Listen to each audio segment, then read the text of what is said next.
ഐശ്വര്യ, വീണാമണിയെ ഗുരുവായൂർ അമ്പലനടയിൽ വെച്ച് ക്ഷേത്രത്തിൽ അവിടെ വെച്ചിട്ട് ഉപദ്രവിക്കാൻ ശ്രമിച്ചു CPM-കാർ. എന്തെങ്കിലും കൂടുതൽ വിവരങ്ങൾ കിട്ടിയിട്ടുണ്ടോ? ഇതിപ്പോ വീണാമണി നമ്മൾ ആദ്യമേ തന്നെ പ്രതീക്ഷിച്ച ഒരു കാര്യമാണ്. ക്രൈമാണ് ആദ്യം പറഞ്ഞത്, വീണാമണി കൊല്ലപ്പെടും എന്നുള്ള കാര്യത്തിൽ പറഞ്ഞത്. ഇതുവരെ വീണാമണിയുടെ വാക്കുകൾക്ക് നമ്മൾ വില കൊടുത്തിരുന്നില്ല. പലരും അന്വേഷണ സംഘം ഇതുവരേക്കും വീണാമണിയെ ചോദ്യം ചെയ്യുകയോ വീണാമണിയോട് മൊഴിയെടുക്കുകയോ ഒന്നും ചെയ്തിട്ടില്ല. അപ്പോൾ അങ്ങനെ ഒരു അവസ്ഥയിൽ വീണാമണിയുടെ വാക്കുകൾ ഇങ്ങനെ ഒരു ഭ്രാന്തൻ വാദങ്ങൾ എന്നുള്ള രീതിയിൽ തള്ളിക്കളഞ്ഞുകൊണ്ടിരിക്കുകയായിരുന്നു. പക്ഷെ ഈ ആക്രമണത്തിൽ നിന്ന് വ്യക്തമാകുന്നത് വീണാമണിയെ ഭയപ്പെടുന്നവരുണ്ട് എന്ന് തന്നെയാണ്. വീണാമണിയുടെ ഫോൺ പിടിച്ചെടുക്കുകയാണ് ചെയ്തത്, നിർമ്മാല്യം തൊഴാൻ നിന്ന.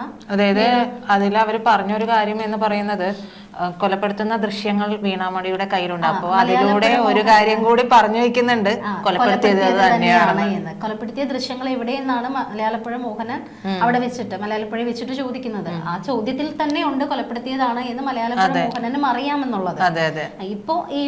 ഇപ്പോഴും നടന്നിരിക്കുന്ന ആക്രമണത്തില് അവരെ കൊലപ്പെടുത്തുക എന്നതിനപ്പുറത്തേക്ക് ആ ഫോൺ പിടിച്ചു വാങ്ങിക്കുകയാണ് ചെയ്തത്. ആ ഫോൺ പിടിച്ചു വാങ്ങി വലിച്ചഴിച്ചു കൊണ്ടുവരികയാണ്, അതും ഗുരുവായൂർ അമ്പലത്തിൽ വെച്ചിട്ട്. അപ്പൊ അങ്ങനെ ഒരു സംഭവം ചെയ്യുമ്പോൾ ഫോൺ തന്നെയാണ് വേണ്ടത്. ആ ഫോണിൽ ഈ ദൃശ്യങ്ങൾ ഉണ്ട് എന്ന് ഇപ്പോഴും അവർ ഭയപ്പെടുന്നുണ്ട്.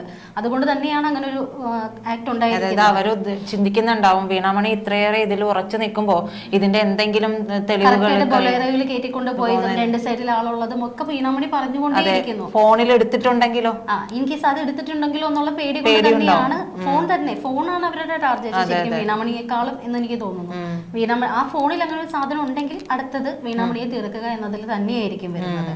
അപ്പൊ ഈ ഫോൺ പിടിച്ചു വാങ്ങിയിട്ട് നേരെ പോലീസ് ഇടപെട്ട. പോലീസ് ആ സമയത്തൊക്കെ കാഴ്ചക്കാരായി മാറി നിന്നു എന്നാണ്.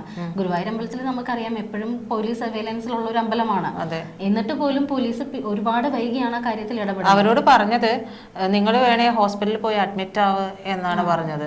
പക്ഷെ ആ സമയത്തും വീണാമണിയുടെ ഫോൺ പോലീസ് പിടിച്ചെടുത്തു. ആ പോലീസ് അതിന്റെ അവസാനം വീണാമണിക്ക് പോലീസ് ഫോൺ തിരിച്ചു കൊടുത്തെങ്കിലും പോലീസിന്റെ കയ്യിലുള്ള ആ ഒരു സമയം കൊണ്ട് സൈബർ വിങ് അതിലൊരു വലിയൊരു ചോർത്തല് നടത്തിയിട്ടുണ്ടാകും. അതിനകത്ത് കറക്റ്റ് ആയിട്ടൊരു പരിശോധന ആ ഒരു സമയം കൊണ്ട് സൈബർ വിങ് അത്ര ആക്റ്റീവ് ആണല്ലോ. അതിനുള്ളിൽ തന്നെ അതിനകത്ത് ഇല്ല എന്ന് ഉറപ്പായതിനു ശേഷമായിരിക്കണം വീണാമണിക്ക് അത് തിരിച്ചു കൊടുത്തത്. വീണാമണി എവിടെയും വീഡിയോ ഉണ്ട് എന്ന് വീണാമണി പറഞ്ഞിട്ടില്ല. വീണാമണി പറയുന്ന ബാക്കി കാര്യങ്ങളൊക്കെ സത്യമാണ് എന്ന് നമുക്ക് മനസ്സിലാവുന്ന കാര്യങ്ങളാണ്. പക്ഷെ വീണാമണി വീഡിയോ ഉണ്ട് എന്ന് വീണാമണി പറഞ്ഞിട്ടില്ല. അപ്പോൾ ആ ഫോണിൽ ഇല്ല എന്ന് ഉറപ്പിക്കലാണ് ഇന്നലെ നടന്നത് എന്ന് വേണം നമുക്ക് അവിടെ മനസ്സിലാക്കാനായിട്ട്. എന്തായാലും വീണാമണി ഇങ്ങനൊരു കാര്യം ചെയ്ത് അവരുടെ സൈഡ് ക്ലിയർ ആക്കിയെങ്കിലും വീണാമണി ഇനി അടുത്ത സ്റ്റെപ്പ് വെക്കുന്നു എന്നറിയുന്നത് വീണാമണി ഈ വിഷയത്തിൽ ഹൈക്കോടതിയിൽ പോകുന്നു എന്നുള്ളതാണ്. വീണാമണിയെ ഗുരുവായൂർ വെച്ച് ഉപദ്രവിക്കാൻ ശ്രമിച്ചത് ഉൾപ്പെടെയുള്ള കാര്യങ്ങൾ മുന്നോട്ട് വെച്ചുകൊണ്ട് വീണാമണി ഹൈക്കോടതിയെ സമീപിക്കാൻ പോവുകയാണ്. അങ്ങനെ ഒരു സമീപനം വരികയാണെന്നുണ്ടെങ്കിൽ ഉറപ്പായിട്ടും വീണാമണി ഈ കേസിൽ കക്ഷി ചേരുക, അങ്ങനെ എന്തെങ്കിലും ഒരു നിയമ നടപടികളിലേക്ക് കടക്കുകയാണെങ്കിൽ വീണാമണിയുടെ മൊഴി എടുക്കുക എന്നത് നിർബന്ധിതമാകും. അപ്പോൾ അങ്ങനെ വീണാമണിയുടെ മൊഴി കൂടി നവീൻ ബാബു കേസിൽ വന്നു കഴിഞ്ഞാൽ ഉറപ്പായിട്ടും നമ്മുടെ ആളുകൾക്കൊന്നും പിടിച്ചു നിൽക്കാൻ പറ്റുന്നതല്ല. അതായത് CPM-കാർക്കൊന്നും പിടിച്ചു നിൽക്കാൻ പറ്റില്ല. സഖാക്കളുടെ മടയിൽ കയറി അടിക്കുന്ന പണി തന്നെ ആയിരിക്കും അത്. കണ്ണൂര് ഇതുവരെ അവര് വെറുതെ വിട്ടതുപോലെ ആയിരിക്കില്ല. അത് പ്രത്യേകിച്ച് എടുത്തു പറയേണ്ടത് എന്താണെന്ന് വെച്ചാൽ വീണാമണിയുടെ ഭർത്താവും ഇതുപോലെ തന്നെ CPM-ന്റെ ഇരയാക്കപ്പെട്ട് മരണപ്പെട്ട ആളാണ്. അപ്പൊ അങ്ങനെയുള്ള ഒരു ലേഡി ഇപ്പോ പകരം വീട്ടാൻ ഇറങ്ങിക്കഴിഞ്ഞാല് അവര് ശരിക്കും പുലി തന്നെ ആയിരിക്കും. അവർക്ക് ഇനിയിപ്പോ നഷ്ടപ്പെടാനൊന്നും കൂടുതൽ വിശ്വാസ്യത വരികയാണ് വീണാമണിയുടെ വാക്കുകൾ. ഇത്രയും ദിവസം നമ്മള് ശരിക്കും അവരെ ഒരു ഭ്രാന്തി എന്നുള്ള രീതിയിൽ ഇവരെ തള്ളിക്കളഞ്ഞവരുണ്ട് നമ്മളുടെ. പക്ഷെ അങ്ങനെയാണെങ്കിൽ പിന്നെ എന്തിന് ഇന്നലെ അവർ ആക്രമിക്കപ്പെട്ടു എന്നുള്ളത് ചോദ്യമാണ്. അവരുടെ ഫോണിനെ ഇത്രത്തോളം ഭയപ്പെടുന്ന ആരെങ്കിലും ഉണ്ടല്ലോ? വെറുതെ അവർ ഭ്രാന്തൻ ചിന്തകൾ അവർ പറയുകയാണ്. ഇങ്ങനെ ബൊലേറോയിൽ കയറ്റിക്കൊണ്ട് പോയിട്ടില്ല, അവര് പോസ്റ്റ്മോർട്ടത്തിന്റെ കാര്യങ്ങൾ അവർ പറയുന്ന നുണയാണെന്നുണ്ടെങ്കിൽ പിന്നെ നമ്മൾ അവരവിടെ കിടന്ന് പറയട്ടെന്നേ വിചാരിക്കുള്ളൂ.